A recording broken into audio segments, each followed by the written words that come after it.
Tunakushukuru kwa ajili ya matoleo haya. Mbariki kila mmoja aliyenyosha na kutolea. Bariki sadaka ya hiari, bariki sadaka ya fungu la 10, bariki sadaka ya changizo. Mungu ukaonekane juu ya watoto wako. Umesema tukujaribu tukaone kama utafungua madirisha ya mbinguni. Mungu, na iamuru baraka yako ukaikalishe katika nyumba zao, katika kazi zao. Mungu wetu, sadaka hizi tupate kibali machoni pako Mungu wetu, kwa jina lako Yesu Mwokozi wetu. Haleluya. Haleluya. Mwambie jirani yako tunamsifu Mungu mwenye ishara na maajabu. Mwambie jirani yako, mwambie tunamsifu Mungu mwenye ishara na ajabu. Na leo amini ya kwamba anakwenda kutenda kwako tena.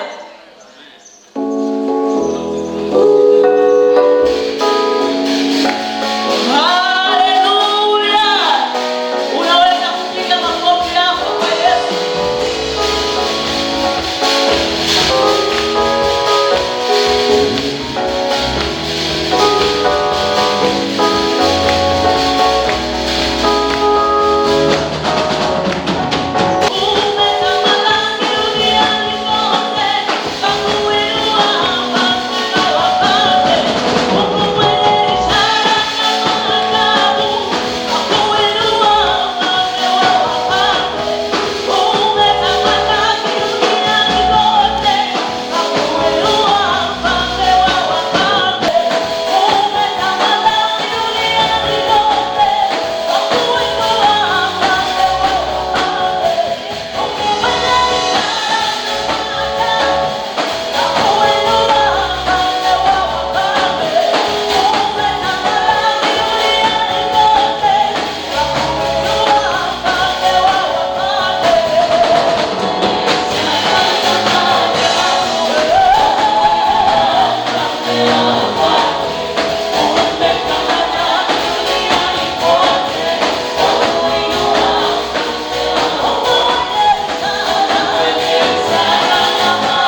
heshima ziko kwako, mamlaka ziko kwako. Wewe ndio Mungu wetu. Asante Baba yetu. Tunakutukuza wewe. Roho Mtakatifu, karibu katikati yetu.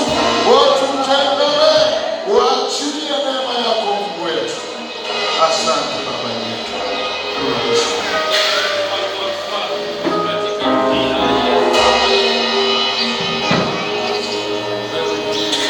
Amen.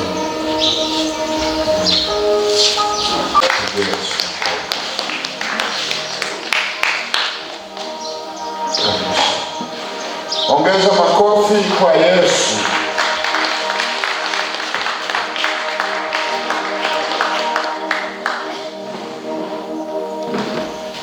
Haleluya. Haleluya. Amen. Ni wakati mzuri sana na Mungu azidi kutubariki wote kwa kuwa nyumbani mwake asubuhi hii ya leo. Nami namtukuza Jehova kwa kibali ambacho amenipa kusimama mbele ya kanisa watu wake ili niweze kuwasilisha kile ambacho ameweka ndani yangu kwa ajili yako. Bwana Yesu asifiwe. Haleluya. Na pia ninashukuru uongozi wa kanisa kiongozwa na baba yetu kwa kunipa nafasi hii ya kipekee ya kusimama mbele ya kanisa asubuhi ya leo. Haleluya. Kila wakati ninapopata nafasi kama hii huwa ninaichukulia kuwa ni nafasi ya pekee sana, na huwa nazidi kumwomba Mungu aweze kuniwezesha na kwa neema yake nisizoe madhabahu yake. Haleluya. Na niweze pia kukaribisha asubuhi ya leo. Nina imani kwamba Mungu anakusudi kwa ajili yako asubuhi hii ya leo, na tutaenda kubadilishana neno la Mungu kuhusiana na utu. Haleluya. Kichwa cha habari ni utu. Kwa lugha ya Kiingereza ni character. Bwana Yesu asifiwe. Kwa hiyo nimejaribu kutafuta maana halisi ya neno hili kwa Kiswahili, ikawa ni changamoto kidogo, lakini baada ya kupitia sehemu mbalimbali nikaona angalau ambayo inaweza ikaelekea hapo ni neno hilo utu. Bwana Yesu asifiwe. Ni kulinda ushuhuda. Kulinda ushuhuda, nafasi ya utu. Haleluya. Haleluya. Na niseme tu kwamba au tuangalie kwenye kile kitabu cha Mwanzo, ile Mwanzo sura ya kwanza na ule mstari wa 27. Tuanzie hapo kabla ya kuendelea. Mwanzo sura ya kwanza na ule mstari wa 27, neno la Mungu linasema, Mungu akaumba mtu kwa mfano wake, kwa mfano wa Mungu alimuumba, mwanamume na mwanamke aliwaumba. Tamani ufahamu tu kwa kukumbusha asubuhi ya leo kuwa Mungu alituumba kwa mfano wake. Bwana Yesu asifiwe. Kwa hiyo kwa nilionayo hapa inasema Mungu akaumba mtu kwa mfano wake, na kwa mfano wa Mungu alimuumba, mwanamume na mwanamke aliwaumba. Haleluya. Haleluya.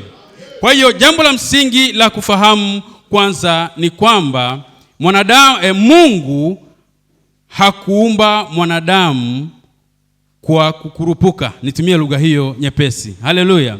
Kwa hiyo Mungu hakuumba mwanadamu kwa ajali. Ni kwamba mwanadamu yani mwanadamu ametokana na fikra au hatua madhubuti ya tafakuri. Haikutokea tu kwa ajali, au kwa kitu tunasema kwamba Mungu aliweza kudesign, ni design special kabisa ambayo Mungu alifanya kuhakikisha kwamba mwanadamu anatokea. Na tuweze pia kufahamu kwamba alimuumba mwanadamu kwa kusudi maalum. Haleluya. Yamkini hili ni jambo ambalo umelisikia mara nyingi kwamba Mungu amemuumba mwanadamu kwa kusudi maalum. Haikuwa just niumbe mwanadamu, lakini kuna sababu iliyomfanya aweze kumuumba. Haleluya.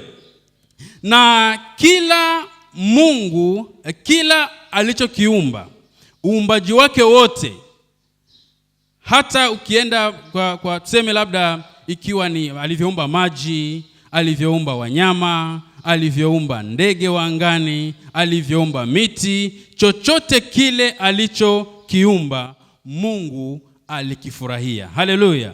Mungu alikifurahia.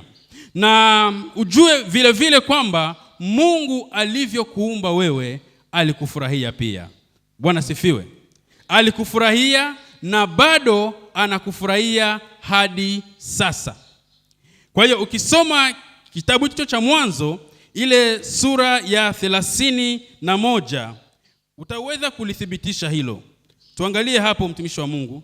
Hiyo mstari wa kwanza huo na sura ya kwanza hiyo na mstari wa 31. Unaweza pia kuangalia hapo vizuri. Mwanzo 1:31 sema, Mungu akaona kila kitu alichokifanya, na tazama ni chema sana. Ikawa jioni, ikawa asubuhi, siku ya 6. Haleluya. Nitamani uone hapo kwamba Mungu akaona kila kitu alichokifanya, na tazama ni chema. Na wameongezea hapo, anasema kwamba alikiona kwamba ni chema sana. Si chema tu, bali ni chema sana. Haleluya.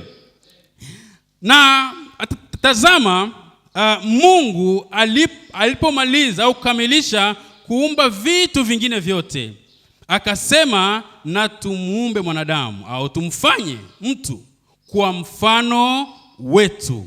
Haleluya. Kwa hiyo ukisikia kauli hiyo ni kwamba lilikuwa ni jopo, hakuwa peke yake. Na ndio maana alisema kwamba tumuumbe kwa mfano wetu. Na Mungu anazo sifa nyingi sana njema, bila shaka ni sifa zilizo nzuri. Na character, niite hivyo, character ni moja ya sifa za Mungu, ni moja ya jinsi alivyo pia. Bwana sifiwe. Kwa hiyo tunaweza tukatumia utu, tukitaka kuangalia ile picha halisi ya Mungu au ule mfano halisi wa Mungu. Kwa hiyo ule uungu wake aliuweka ndani ya mtu. Kwa hiyo kwa tafsiri nyepesi tunatumia utu. Bwana sifiwe. Utu wa mwanadamu, na hilo ni jambo la msingi sana na ni jambo la kipekee ambalo alimpa kila mwanadamu. Haleluya. Kwa hiyo utu ni hazina ambayo Mungu aliiweka ili kumpa mwanadamu ule upekee wake. Kwa hiyo ule upekee wa mwanadamu unatokana na tafsiri yake halisi ni ule utu ambao Mungu aliweka ndani yake. Na nilijaribu kuangalia chanzo au asili ya hilo neno. Kuna kwa lugha ya Kigiriki huko zamani, nasoma hapa inasema ni kama alama. Ni alama fulani. Haleluya. Ni alama fulani au andiko fulani au chapa fulani ya kudumu. Bwana sifiwe. Na wakachukulia mfano kama wa sarafu. Bwana sifiwe.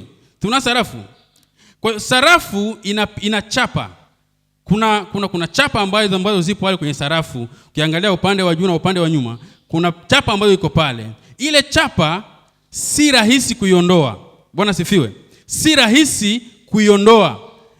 Kwa sababu gani? Kuna jinsi imeweza kuwekwa hapo na inaipa kila sarafu utofauti na sarafu nyingine. Bwana sifiwe.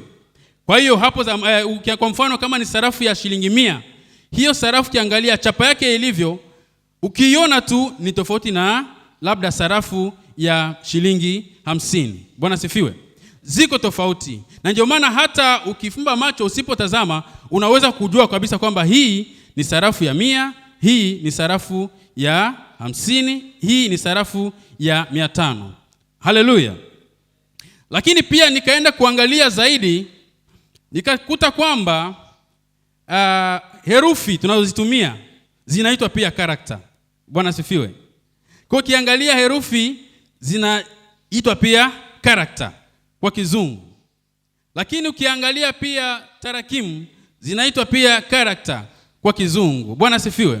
Lakini nikajaribu kudadisi vizuri kwa nini zinatumika hivyo. Na kwa nini walitumia hilo neno? Ni kwa sababu ikiwa ni 2, haleluya, ikiwa ni 2 inabaki kuwa 2 hiyo. Ikiwa ni 5 ni 5. Tanzania itakuwa ni 5, ukienda Ulaya itakuwa ni 5, ukienda Asia itakuwa ni 5, hiyo haiwezi kubadilika. Lakini pia herufi ikiwa ni A itabaki ni A hiyo. Kwa hiyo ni inaashiria pia kitu kisichoweza kubadilika. Haleluya.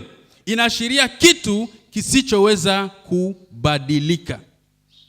Na ndio maana ukiangalia Mungu tunayemtumikia, Mungu tunayemwamini, sifa yake, miongoni mwa sifa zake za pekee kabisa ni kwamba ni Mungu asiyebadilika. Haleluya. Haleluya. Na huo ndio upekee ambao Mungu alituumba nao. Kwa matarajio ya Mungu alipomuumba mwanadamu kwa mfano wake, matarajio yake ni kwamba alitarajia kuwa mwanadamu naye asibadilike. Bwana sifiwe. Muulize jirani yako, je, na wewe haubadiliki? Haleluya.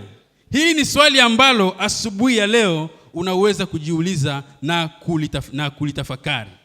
Je, wewe haubadiliki? Au ulivyokuwa jana utakuwa ni yule?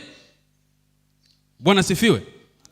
Na endapo utatoka kwenye mazingira ya hapa kanisani ukaenda huko mtaani, je, utakuwa ni yule tuliyemuona hapa kanisani? Bwana tusaidie sana. Haya ni maswali ambayo ni lazima uweze kujiuliza. Na unaweza pia kujiuliza ni kwa namna gani au je, kuna mambo ambayo unaweza kujikuta kwamba unayafanya sirini. Haleluya. Mambo ambayo unayafanya sirini na ambayo usingetamani mtu mwingine ayafahamu. Haleluya. Kwa haya ni maswali ambayo uweze kujiuliza. Ni mambo gani, ni mangapi ambayo unaona kabisa kwamba hili siwezi kutamani mshirika wa FPCT Goba Kunguru afahamu. Haleluya. Haijalishi ni usiku, haijalishi ni mchana, katika mazingira ambayo assume hakuna anayekuangalia, uko wewe peke yako, au katika mazingira ambayo hakuna mpendwa anayekuona, jiulize ni mangapi ambayo yanaweza kutokea kwa namna hiyo. Naomba tuangalie kidogo mifano michache au maana ya utu. Bwana sifiwe. Tuangalie maana yake hususani kwa muktadha wa binadamu. Kwanza hapo haijaweka wazi, lakini ni wakati ule ambao huyo mke wa Potifa, huyo mwanamama alitaka kuzini na Yusufu. Bwana sifiwe. Lakini Yusufu ukiangalia hapo kuna kitu ambacho kilimfanya Yusufu asikubali kufanya kitendo hicho. Aliona kwamba nikifanya hivi nitampoteza nani? Nitaachana na Mungu wangu, au nitakachokifanya hakitampendeza na matokeo yake nitakuwa nje ya mstari, au na mahusiano yangu na Mungu yatakuwa yameingia dosari. Haleluya. Kwa hiyo yeye anathamini zaidi yale mahusiano yake na Mungu. Na moja ya vitu ambavyo amechagua, moja ya tabia ambayo amechagua, moja ya utamaduni ambao amejichukulia yeye ni kuto kuzini. Haleluya. Kwa hiyo hili kwake ni mwiko na hawezi kufanya hivyo. Haleluya. Kwa hiyo anathamini kuishi maisha matakatifu. Kwa sababu gani? Kwa sababu aendelee kuwa na mahusiano mazuri na Mungu. Bwana Yesu asifiwe. Haleluya. Ni mambo gani ambayo na wewe katika maisha yako umeyachagua na umesema kwamba hili siwezi kufanya ili niweze kulinda mahusiano yangu na Mungu? Bwana Yesu atusaidie sana. Kwa hiyo huo ni upande mmoja. Lakini pia tunaweza kurudi kwenye maisha yetu ya kawaida, maisha yetu ya kila siku. Ukiwa kazini, haleluya, ni mambo mangapi ambayo yanatokea huko na unachagua kutokuyafanya ili kuilinda heshima, lakini pia kulinda ushuhuda wa Mungu anayekaa ndani yako. Haleluya. Ni mangapi ambayo unasema hili hapa hapana. Bwana tusaidie sana. Kuna mazingira mbalimbali ya huko kazini. Na ninakumbuka siku moja, miaka hiyo, kuna siku nilikuwa nikitekeleza majukumu na ilifikia hatua ya kutoa vitu, Bwana sifiwe, au kutoa tuseme ruzuku kwa watu kadha wa kadha. Na ilipofika siku hiyo, bila kufahamu au bila kujua, ilitokea wale wanufaika wa ruzuku hizo, baadhi zilikuwa ni za kifedha, lakini nyingine zilikuwa ni za vitu. Na zilikuwa ni fedha kiasi tu, sio pesa ndogo na sio vitu vya thamani ndogo. Lakini kilichotokea siku ile ya mwisho, wakati wa kutoa vile vitu kwa wanufaika, ilifikia hatua ukimuita mmoja anakuja na begi. Haleluya. Unakuta begi lina mzigo, lina fedha, si ndio? Taslimu. Kwa hiyo anakuja akijua kwamba yamkini ni vitu ambavyo vimezoeleka. Bwana sifiwe. Kwa hiyo ili nipate kitu kama hiki, kwa sababu ulikuwa ni mchakato wa mashindano, ulikuwa ni mchakato ambao wengine walikosa bila shaka. Sasa wakajua tu kwamba kwa kuwa tumefikia hatua hii, ili tuweze kupata haki yetu lazima tutoe pesa. Bwana tusaidie sana. Lakini ilipofikia hatua hiyo, kwa hiyo ukimwambia sasa mzigo wako ni huu hapa, naye anapitisha mkono upande mwingine, anakukabidhi mzigo mwingine wa pesa. Bwana sifiwe. Haleluya. Sasa katika mazingira hayo, mpendwa, wewe unafanyaje? Haleluya. Hapo unafanyaje? Na si kwamba hauhitaji pesa hizo, si ndio? Unazihitaji, unaziangalia, unasema da. Hapo kunaweza kukawa tafsiri mbalimbali kwamba mimi sijamuomba, si ndio? Sijamuomba.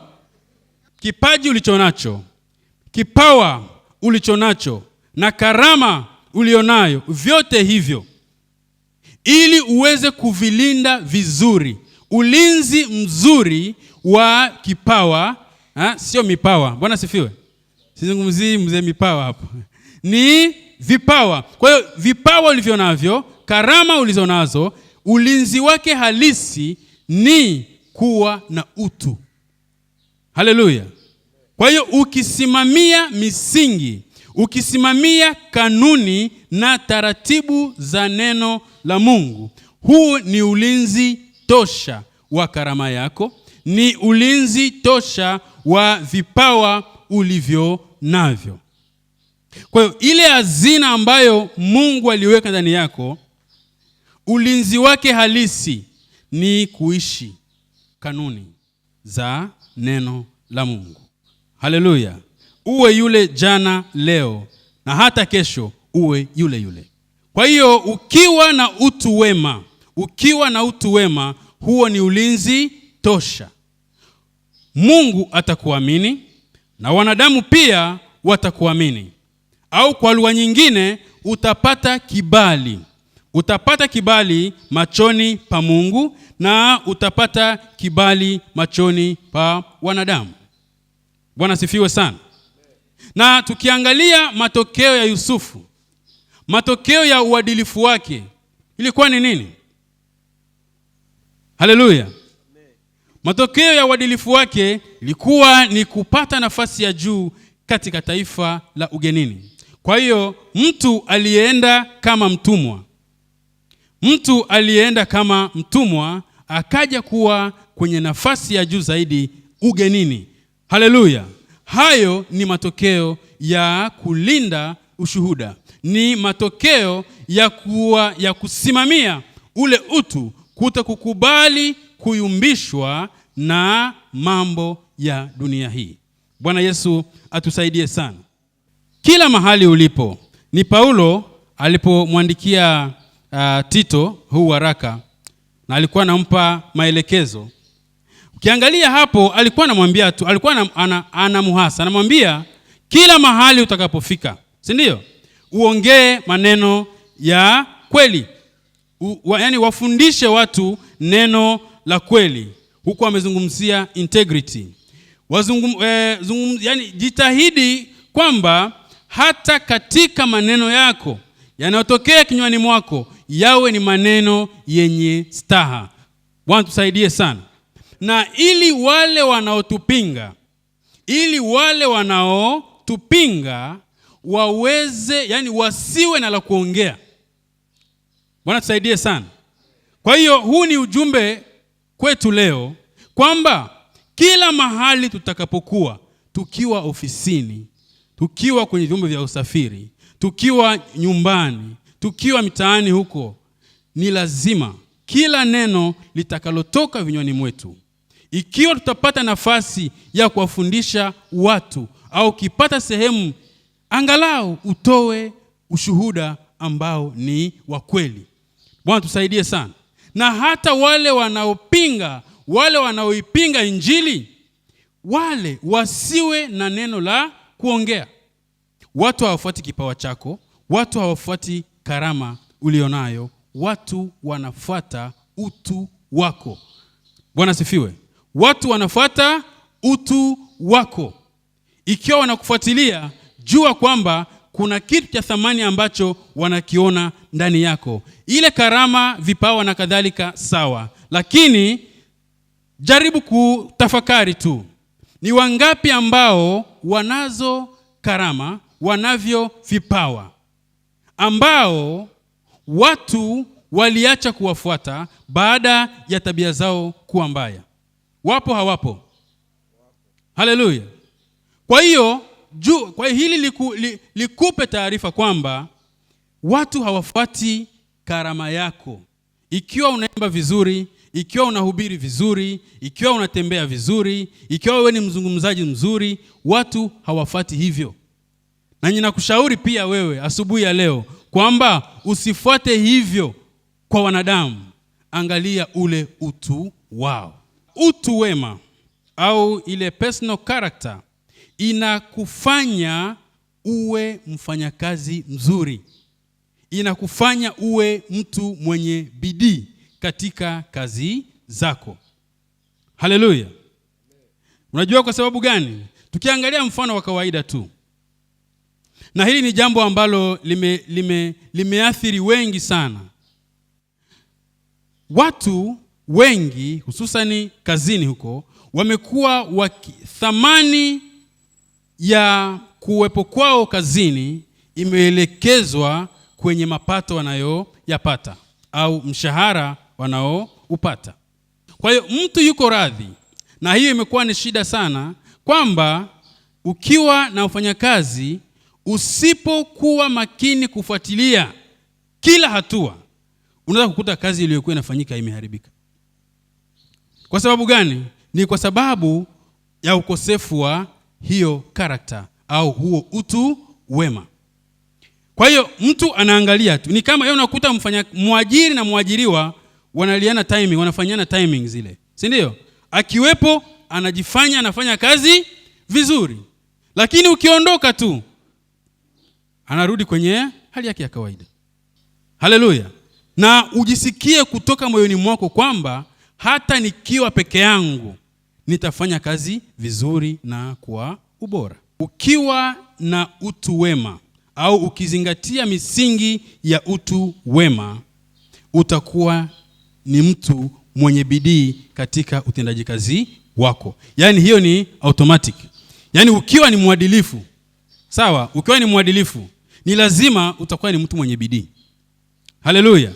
Na tumeona yule Mungu anasema kwamba mtu mwenye bidii huyo atamiliki. Huyo atamiliki. Na kile kitabu cha Wakolosai ile sura ya 3 na mstari wa 23 inatuambia kwamba tunapofanya kila jambo, kila tunalolifanya, tusifanye kana kwamba tunafanya kwa ajili ya wanadamu. Bwana asifiwe. Kwa hiyo kila unachokifanya katika kazi zako, fanya hivyo ukilenga jina la Mungu tunayemtumikia linatukuzwa. Fanya kazi kwa uadilifu, kazi yako itakuwa njema tu na utapata thawabu. Haleluya. Ikiwa ni fedha utazipata tu. Epuka kupata mali ambazo ni mali ambayo umeipata kinyume, mali ambayo si umeipata kwa njia ambayo sio sahihi, au umeipata kwa udanganyifu. Hiyo ni hatari sana. Tujue kwamba laana bado ipo, si ndio? Laana ipo. Unaweza kufanya hivyo leo ukafurahi, ukasema yes, nimepata. Lakini fikiria kizazi chako. Fikiria kizazi chako. Kwa hiyo kila mambo ambayo yanafanyika au kila unalolifanya leo, haijalishi umeoa au kuolewa, haijalishi haujaoa au haujaolewa. Bwana asifiwe. Hili linatugusa wote kwa pamoja. Na haijalishi wewe ni mtoto kiasi gani. Ujue kwamba kila baya unalolifanya leo kwa kukusudia, hilo ikiwa madhara yake hautayaona wewe, basi madhara hayo yatakitafuna kizazi chako. Lakini pia utu wema unahuisha urafiki au mahusiano, niseme mahusiano na ushawishi, ile personal character. Ukisimamia misingi bora, ukisimamia misingi imara, hii inakusaidia, inahuisha mahusiano yako na Mungu na mahusiano yako na wanadamu. Kwa hiyo ili uwe na ushawishi katika jamii inayokuzunguka, hata ukienda kwenye siasa, wewe nyoosha maelezo. Haleluya. Kwa lugha nyepesi, nyoosha maelezo katika kila hatua. Fanya kilicho chema, fanya kilicho sahihi, ongea ukweli na utatukuzwa na Mungu aliyekuumba, na wanadamu vile vile watakutukuza. Bwana asifiwe sana. Mungu azidi kukuwezesha kuyatafakari haya na kufanya yaliyo mema, huku ukilenga kulinda ushuhuda katika jina la Yesu, na Mungu akubariki sana. Amen. Baba, karibu.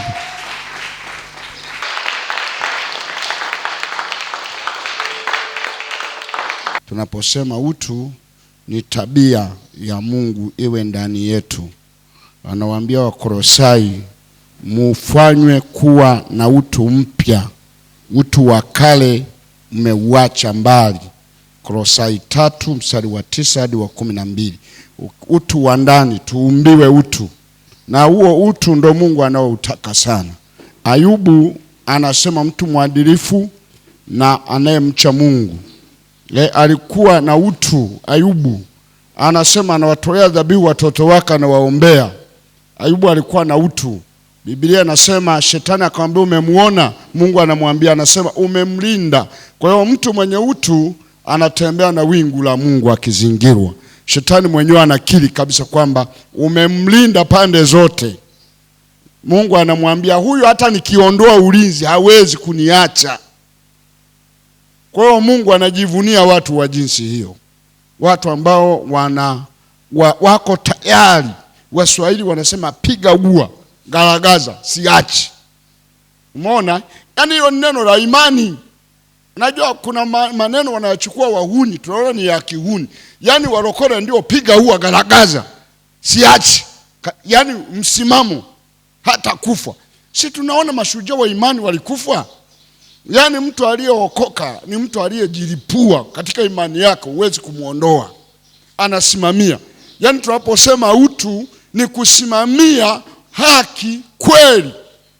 Usiondoke katika huo msingi. Haijalishi. Ndio wakina Petro wanamwambia muweni nyinyi leo, ni bora kumtii Mungu au wanadamu kwenye baraza. Huo ni utu.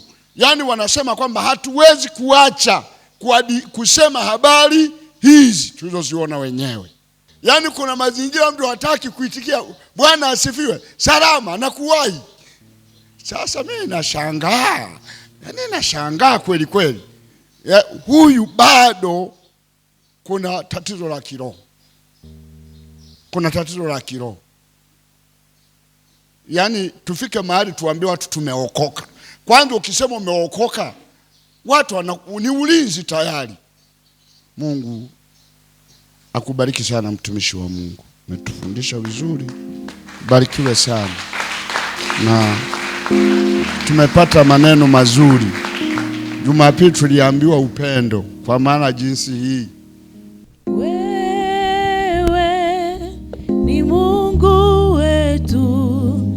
Ni Mungu unayeweza. Wewe ni Mungu wetu. Ni Mungu unayeweza.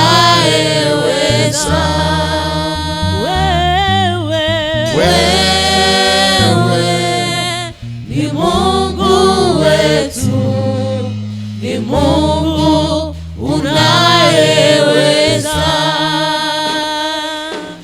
Wewe ni Mungu wetu. Ni Mungu unayeweza. Wewe ni Mungu wetu. Ni Mungu unayeweza.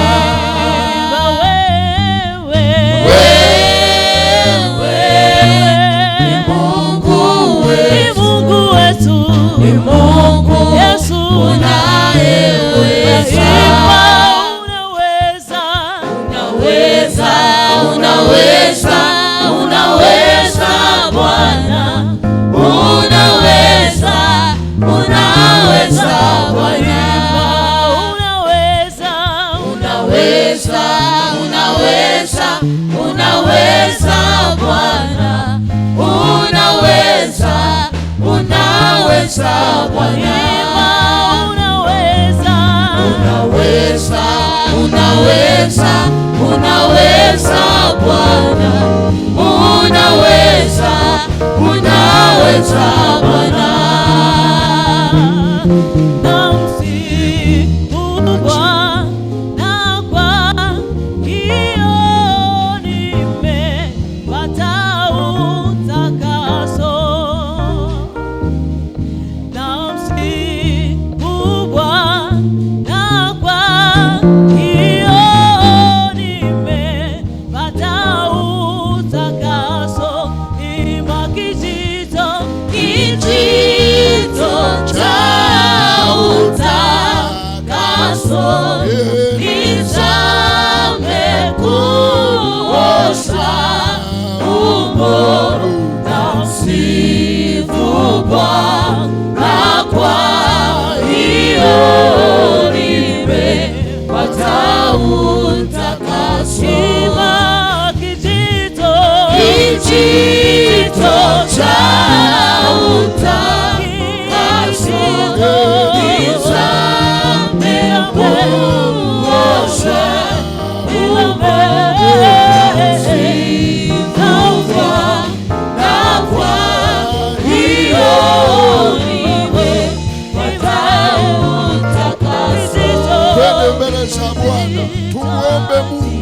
Mungu wetu, katika jina la Yesu tunakusihi Mungu wetu, onekana juu ya maisha yetu. Tunakuhitaji Baba yetu, tunakuhitaji Mwokozi, tunakuhitaji Jehova Yesu Kristo. Watazame watu wako, waumbie moyo wa kukupenda wewe, moyo wa kutembea na wewe. Hofu yako Mungu ikatembee juu yao. Yesu Kristo, tusaidie Bwana, hatuwezi wenyewe, tunahitaji msaada wako, tunahitaji neema yako. Mwambie Yesu, nisaidie, siwezi mwenyewe.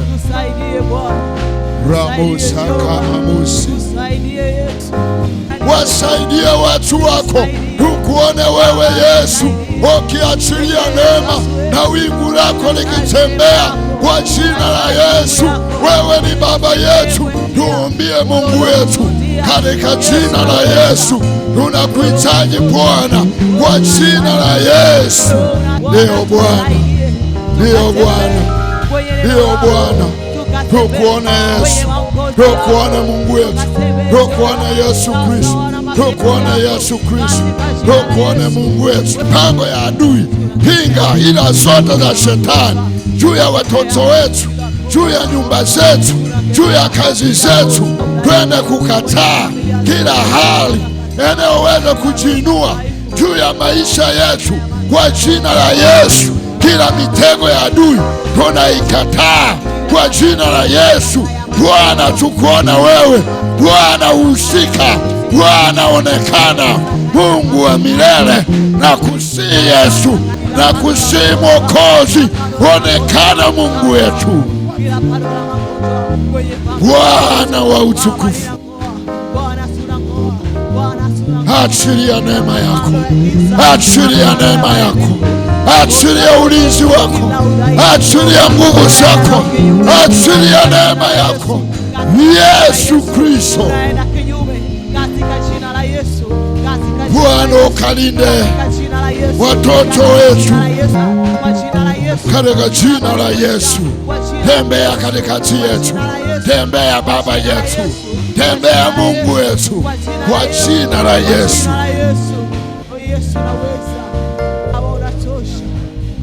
Ndiyo Bwana, ndiyo Yesu.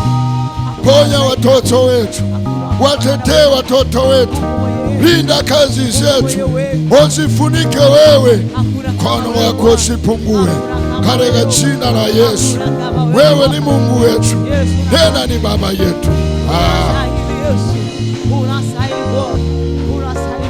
Wema wako ni mkuu, wema wako ni mkuu juu yetu. Asante kwa ajili ya neno lako, asante kwa ajili ya mkutano huu. Mungu wa milele, umesema amebarikiwa mtu yule asiyekaa kwenye baraza la wasio haki, asienda katika njia ya wasio haki. Atakuwa kama mti uliopandwa katika kando kando ya mto, na jani lake halitanyauka. Naomba Mungu wetu, watoto wako wanapotoka hapa Yesu, ukawalinde na kuwatangulia wiki nzima. Mkono wako usipungue, wakabarikiwe, wakainuliwe.